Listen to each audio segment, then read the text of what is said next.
The long third, that's when you're coming into view, and the last three. But it's a great feeling to come home having, because to go, thank God, because I could have stood there and bitched about X, Y and Z. Hand on the table, I was to the right and himself was to the left.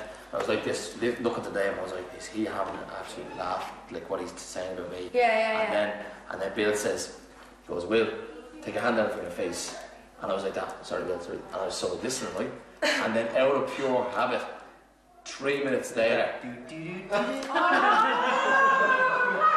actually deadly serious. Here's the punchline, he goes, Will, I said take your hands down from your face, real straight, and I was like that. I'm getting fired. I am gone. I was like, oh Jesus. It's like your dad is telling you off, isn't it? But just it was just like, that's just my habit. Like. This guy's meant to be a marketing guy, and I said he arrived into one of your showrooms last week to sell you a hotel. One hotel. I said, what planet are you on? And then he was like, Jesus,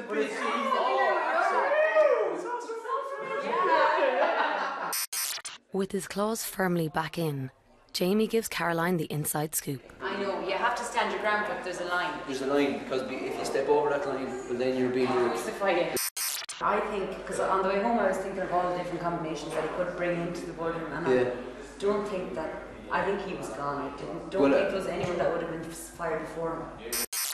Sometimes you're getting rewarded for doing less. I suppose you're staying under the radar. Yeah, you're under the limit. It's never been my style. I always kind of get stuck in it. I always end up being in the middle of things, whether it's good or bad. I think he admires that you're like that. Hey, what the fuck? Was it on that one? Have you had chicken pox before? Yeah. No, there's like fleas in your bed or something. Yeah, you meant you can't wash your fucking sheets. Do you have a rash? And you know, there's the few of us like that. I was like, if any of these guys don't come back, I actually will cry. Yeah, because it's like having your own little group that they kind of rely on. People that's it though. I mean, I can be honest with you, me. Cash it. You don't. It's the five. People, you don't really. Timmy the dog. I do believe that the basis of his decision to bring in me was ultimately not as much of an impact or input as the other individuals. I think the downfall for him was that he didn't listen correctly to Bill. Bill slated us on. I can say slated, can't I? Yes, Will. You can say slated.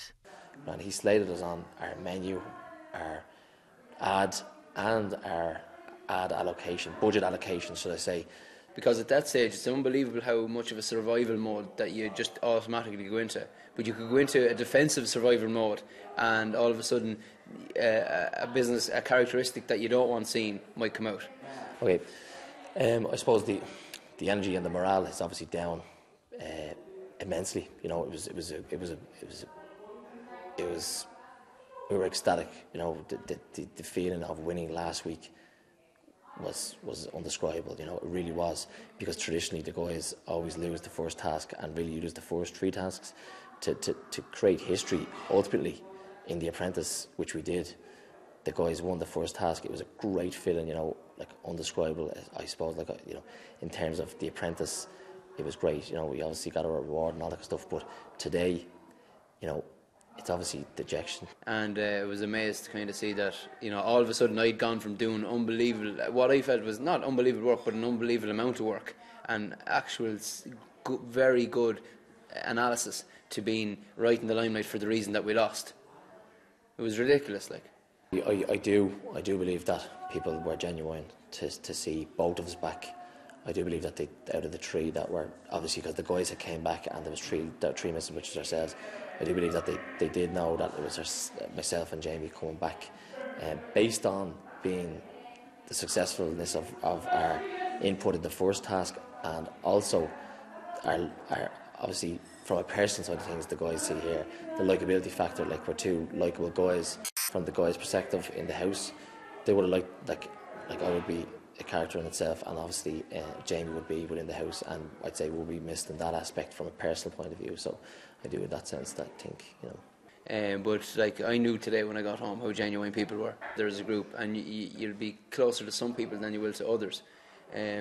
you're looking forward to getting back and seeing people, because all of a sudden, you know, they're kind of, it's amazing. This thing isn't easy, like, and unless you have a couple of people around you having hope of getting anywhere far in this project. It's intense, you know, in the boardroom. Obviously, going up against the big man himself, you know, and it's obviously with Brian and Jackie there as well, 3 on 3. You're having to. It is intense. I've been in pressure situations before, different walks of life and different situations, but like, it rated up there as one of the most stressful things I've ever done. 14 individuals living in their house. It's going to get intense. I do feel that we should drop the boardroom stuff at the door. It is pretty hard to bring that. I ultimately, my ethos is, obviously, as I said before, is to leave it at the door. Obviously, people are going to ask you questions in relation to how you get on. You got to answer them. We'll ultimately move on. Next week's a new day, you know.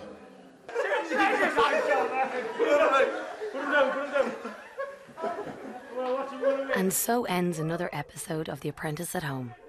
And while the boys wrestle with the scantily clad Jamie, please remember, next week is a new day. Stars in your eyes.